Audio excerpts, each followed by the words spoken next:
Just what did you see from Tyrese? Yeah, he participated in all our walkthrough stuff. So, but it's a walkthrough, so it's not.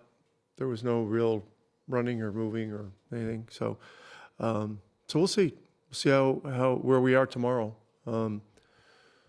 It's a topic that's people want to hear about and know about, and there's going to be a lot of questions about it. But we will not really know for sure until late tomorrow afternoon or early evening. Front right, Tim.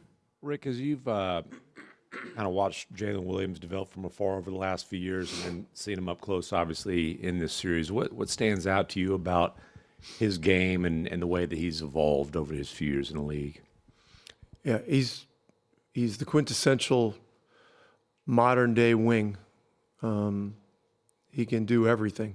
He can attack off the dribble. He can make plays and pass the ball. He shoots the three. He shoots mid-range. He finishes. He gets the n-ones. He creates a constant vertical threat on the rim. And you know, I don't know him personally, but he looks like a great person and a great young leader on that team. And he's a guy that we gotta slow down somehow, and it's not easy. Alvaro. Ridmo. Zach Lowe published a comment from an anonymous GM saying that this is the hardest playing finals he can remember.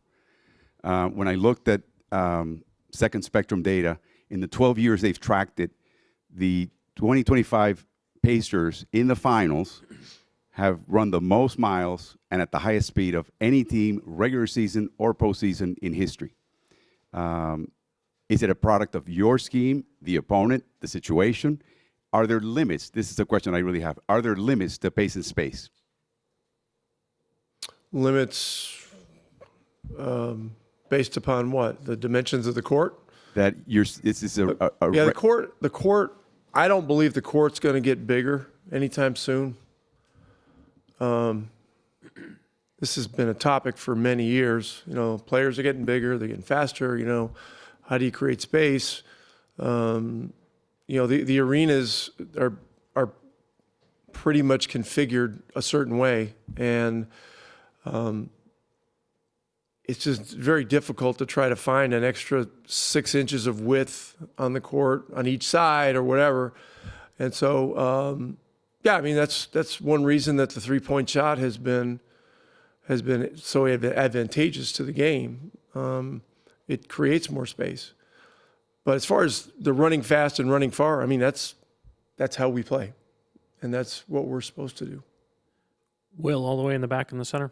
Hey, Rick, can you just talk about Coach Busick and what she's meant to this team all year long, but in particular this historic finals run and what her ceiling is? Well, I continue to answer the question the same way. She's one of the best coaches in the world. She's a great teacher. She's a great communicator. She has great knowledge, and she's someone that's committed to constantly learning and getting better. And so, you know, when she was a head coach in the W, her teams were elite offensively. You know, I've asked her to take on the role, you know, a different role here, really concentrating on the defense. And you know, it's been really, to this point, an 18-month effort to get better, to help some guys that, you know, weren't great defenders to become better team defenders, guys that were good defenders to hopefully become great defenders. And she's had a lot of impact on all that stuff. And, you know, at some point in time, there will be a first female head coach in the NBA. I believe that, and I believe that she's one of the few that could be that person. We'll go to Steve. Mike's coming up on your right. Rick, can you talk a little bit about the protocols of using a player or not using a player if he's hurt versus injured? Is it different in a game like Game 5 when that happens on the fly versus heading into a game? Is it medical staff, the players want to, your involvement? Does it change? Yeah, it's all the above. It's all that. We were all talking constantly during Game 5, and so yeah, and getting the feedback but Game 5's over. It's time to move on. Where you've had to rein a player in against his, most intense desires to be out there? Yeah, but not without consultation with medical staff and weighing all the factors. So, the answer is yes. Joe in the back. Rick, a substantial number of us went to the wrong room. With Tyrese, we saw him out on the floor today. Was he able to do anything other than just sort of the set shots that we saw? We did a 30-minute walkthrough. We did about 25 minutes of film, then a 30-minute walkthrough, and he was able to do both of those things. And then I know you said immediately after Game 5 that you thought he had done some positive things in the second half. Having watched the film and gone over, do you still feel like he was while injured, he was still more of a positive being out there? Well, he was in there when we got it to 2. We cut it to 2, and then what happened there was we had a good defensive possession. We overhelped and gave up a second shot, and it turned into a 3. And then we had an untimely turnover at the other end, and that turned into a breakaway dunk. And then all of a sudden, boom, it was 7 again. So, this is not related to Tyrese, but it's the two things right now that are really bothersome and challenging for us is the rebounding, the second shot rebounds, and the turnover. So we're going to do our best to address those things. But as far as Tyrese, he'll go through the day tomorrow. Our prep session's tomorrow, late afternoon, and they'll get together and do some testing, and that will determine whether he plays or not.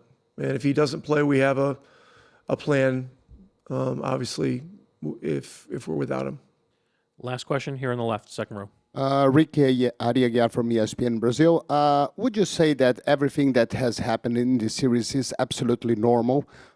You guys won a road game. They won a road game. They did their job last game, won a game in Oklahoma. And now in Game 6, you have the chance to go with 7. I'm asking that because the atmosphere around this series and Oklahoma came such a big favorite. Yeah, we've been in this position before. We were in this position last year in the New York series. We were down 3-2, and we were coming back home. And so what we need to do is buckle down, stand strong, where we should. And I anticipate one of the best crowds in the history of Gainbridge Fieldhouse, and we got to find a way. And the ultimate is to get to a Game 7. That's the ultimate privilege. It's the ultimate experience in sports. But we've got to take care of home court tomorrow to do that. There's some interest in your calf. Do you have any update for us there? Nothing more than you've already seen. I practiced today, did what I could. I know Coach just told you guys what the process will be tomorrow for me to play, and we're just taking it from there. Are you dealing with the strain? Yeah. Okay. Tim, here front. Tyrese, obviously you want to play. Everybody always wants to play. And it is the finals, which only makes you want to play more. How smart do you have to be, I guess, in this situation? Or are you not even thinking in those terms at this point? Well, I think it depends on who you ask. You're asking me, so I think I have to be as smart as I want to be. I have to understand the risks, ask the right questions. But I'm a competitor. I want to play. I'm gonna do everything in my power to play, and that's just what it is. But I think the answer to that is depending on who you ask. Okay. Follow up here. Oh, sorry. Can you give us an idea of what the treatment is like? Is it, I guess, I know, as close to 24 hours as you can do? Like, what What do you do for a strained calf? What can you do for it? Yeah, I mean, I think just around the clock stuff as much as I can. Massage, needles, hyperbaric, H-wave. I mean, just a bunch of different things to try to get it to feel as, as comfortable as you can going into it. The right tape and stuff, while I am performing. And yeah, I mean, I'm sure there's a bunch of medical professionals who could give you a better answer, but just doing everything that I'm told, trying to do everything I can. Next row back. Hi, Tyrese. Guilherme Giovanni from ESPN Brazil. I would like to ask you about your teammate, Andrew Nemheimer. He's doing a very good series, but he has, like in the last quarter, a few minutes that he turnover, he missed shots. Have you guys talked to him to keep his confidence high, and because he's a very important guy for you? Yeah, I mean, I think through the course of the game, we all make mistakes. Nobody's really tripping off it. Understand who he is and how big of a part of our group he is. And, I think last game came down to much more things than, just a couple turnovers or a couple missed shots here and there. There's so many things that we can do better as a group. I think there doesn't even need to be a conversation about it. We're moving on to game 6 and, we feel like everybody's got an opportunity to be better in different areas and, everybody has to be prepared for that. Dustin in the center. Just to kind of clarify the timeline on this whole thing, I mean, you just generally referred to it as lower leg, but I guess, was it an ankle after game 2 and was it a calf after game 5? I guess were those two completely separate injuries? Had you been dealing with the calf at all before game 5 and that just become, I guess, when you tripped trying to drive on Chet there? Yeah, it sounds about right. Yeah. Any other questions? All right. You got him follow up? Dustin, one more. Sorry, Ty.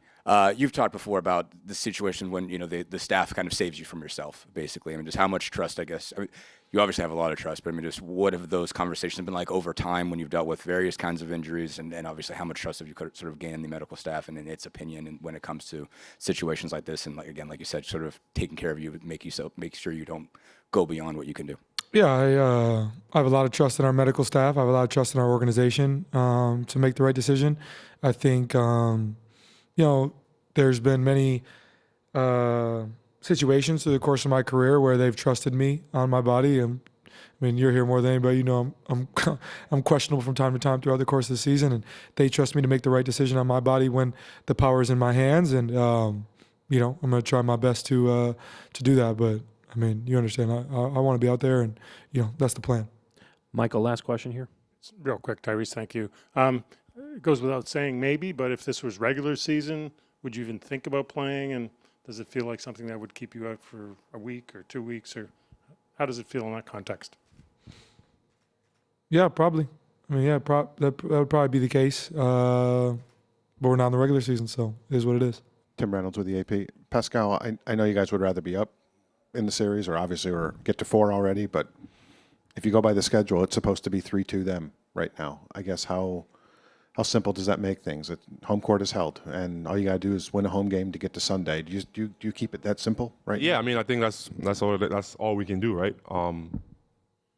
Think about the next game, great opportunity in front of our fans. I'm sure it's going to be, like a huge moment for our fans, and they're going to be super excited, and we have a chance at home NBA Finals. Like, it's a great opportunity, and that's all it is. A couple of rows back, Jamal.